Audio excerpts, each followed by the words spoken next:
Hello viewers, আসসালামু আলাইকুম। Welcome back to Mahmuda's kitchen. Qurbani Eid স্পেশালে আজকে থাকছে আমার শাশুড়ি মায়ের হাতের রান্না করা অত্যন্ত লোভনীয় এবং সুস্বাদু রেসিপি বিফ কুরমা, যেটা আমার শাশুড়ি মা খুব যত্ন দিয়ে রান্না করতেন। আর এই রেসিপিটি আজকে আপনাদের সাথে শেয়ার করব। চলুন তাহলে শুরু করা যাক।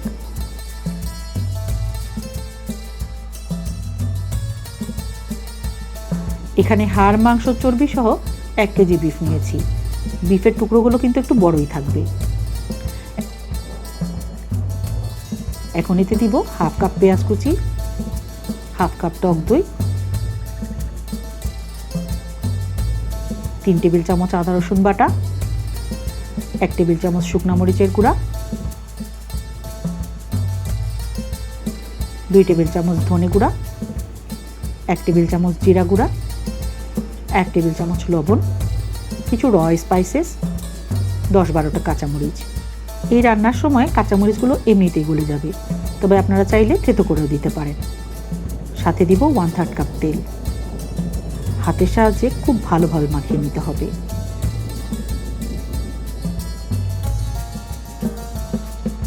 মাখাতে মাখাতে দেখবেন খুব সুন্দর একটা সুঘ্রাণ আসা শুরু করবে। এবারে হাতটা ধুয়ে 1 কাপ মতো পানি এর মধ্যে দিয়ে দিতে হবে। এটাকে ম্যারিনেট করে রাখার কোনো দরকার নেই, সরাসরি চুলায় বসিয়ে দিব।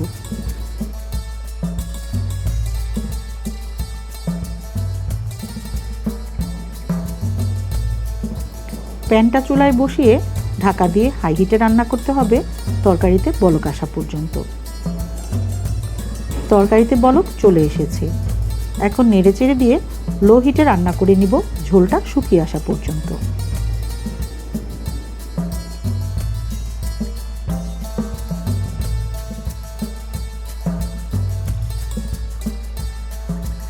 প্রায় 40 মিনিট মতো রান্না করে নিয়েছি। এর মধ্যে মাংসটাও প্রায় 70% সেদ্ধ হয়ে গিয়েছে। এর মাঝে 4-5 বার নেড়ে চেড়ে দিয়েছি।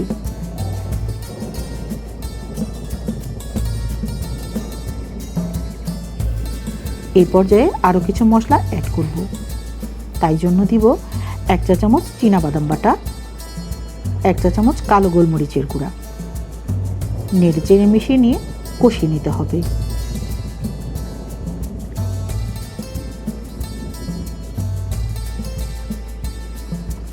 আরও প্রায় 4 থেকে 5 মিনিট ভালোভাবে কষিয়ে নিয়েছি।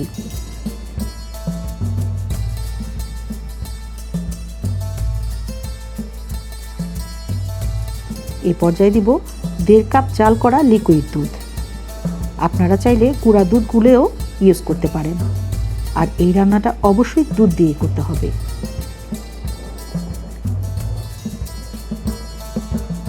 এখন ঢাকা দিয়ে মিডিয়াম টু লো হিটে রান্না করতে হবে। যেহেতু বাদাম বাটা এবং দুধ ইউজ করেছি, তাই তলানিতে ধরে যাওয়ার একটা পসিবিলিটি আছে। এই জন্য কিছুক্ষণ পরপর নেড়ে চেড়ে দিতে হবে। আরও প্রায় 25 মিনিট মতো রান্না করে নিয়েছি। এর মধ্যে মাংসটাও পুরোপুরি কুক হয়ে গিয়েছে।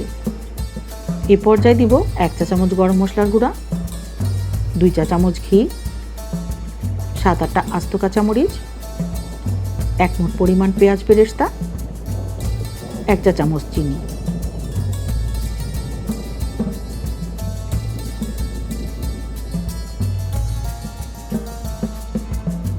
আবার ঢাকা দিয়ে দমে রেখে দিব 5 মিনিট। এর মধ্যে এই সমস্ত কিছু ঘ্রাণ এর মধ্যে ছড়িয়ে যাবে।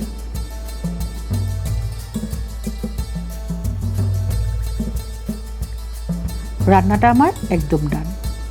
এই কোরমাটা একটু ঝোলঝোলি থাকবে। আমাদের পুরো ফ্যামিলিতে আমার শাশুড়ি মায়ের এই রান্নার খুবই কদর ছিল। আসলে এর স্বাদ বলে বোঝাবার নয়। তাই কোরবানিতে আপনারাও এই রান্নাটা অবশ্যই ট্রাই করতে পারেন।